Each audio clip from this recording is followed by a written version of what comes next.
Hello, this is Brian Scuttle of Sonic Cinema, and I am here with my thoughts on Stranger Things, not just Volume 1 of Season 4, but the series in general, because I've never really discussed the series that the Duffer Brothers have created.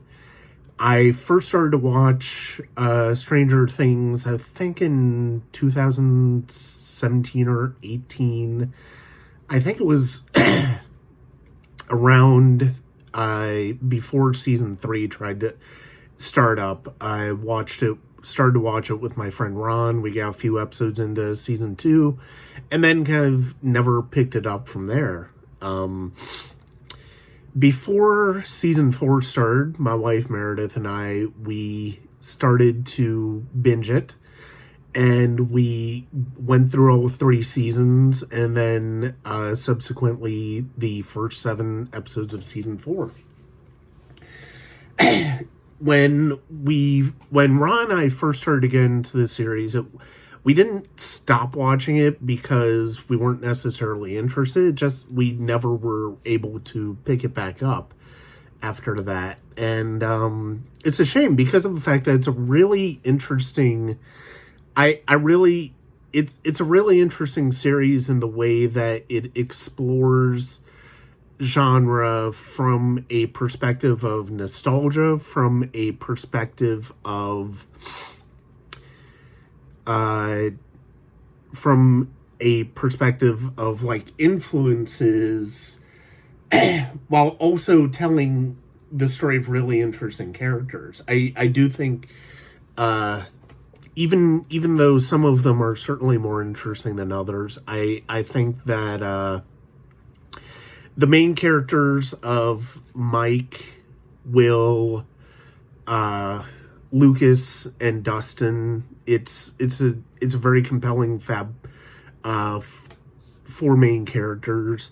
When you have Elle in there, the Millie Bobby Brown character, then you add the older kids like Nancy and Steven, and then you add Max in season 2, and then you add Hopper and Winona Ryder as Joyce Byers, who really gives a terrific performance in season 1 when Will goes missing. And I think season 1 is overall my favorite season because of the fact that what it does is it takes this idea of stranger danger. It takes this idea of that was very prevalent in the 1980s and really takes those ideas of moral panics, and some people are more affected by them over others,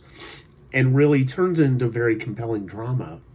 And while also creating a mythology for the genre that is compelling. Season 2 kind of loses some of that, but you do add Max as well as Billy, her as well as Billy, her brother, who is a bit of an asshole. And then, all of these seasons kind of build to this point of, is Elle going to save the day? And that kind of gets boring, but one of the things I do like about season 3, even though I think it's probably my least favorite season of the series so far, is that it subverts that by making Elle reliant on other people. But she also finds ways to use her powers to help save the day in a lot of ways. So the way season 4 starts in these 7 episodes is really interesting. You have everybody scattered, and you had stranger danger as a prevalent aspect of season 1.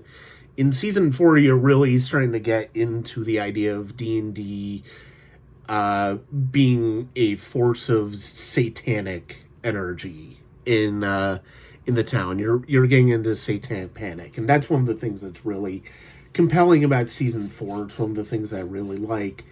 I think the stuff in the USSR kind of loses some steam with Hopper and then Joyce trying to go get him. I think that's okay, but it's not really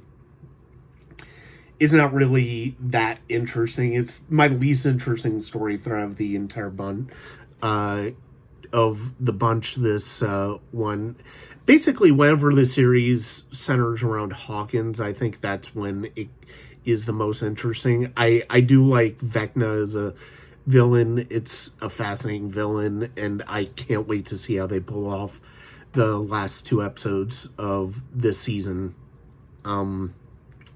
They're getting some really strong performances out of Millie Bobby Brown and Sadie Sink as Max, and there's just really some wonderful character work being done. I mean, everybody's talked about Dear Billy, the use of Kate Bush, and that is all fantastic in this series, in this season, and I'm hoping to see that paid off in very interesting ways in the last two episodes. I think volume one has of season 4 has been, I think it might be it really depends on how they stick the landing in July to see whether I think that they pull off what they're trying to pull off here. I think the USSR stuff really kind of loses me.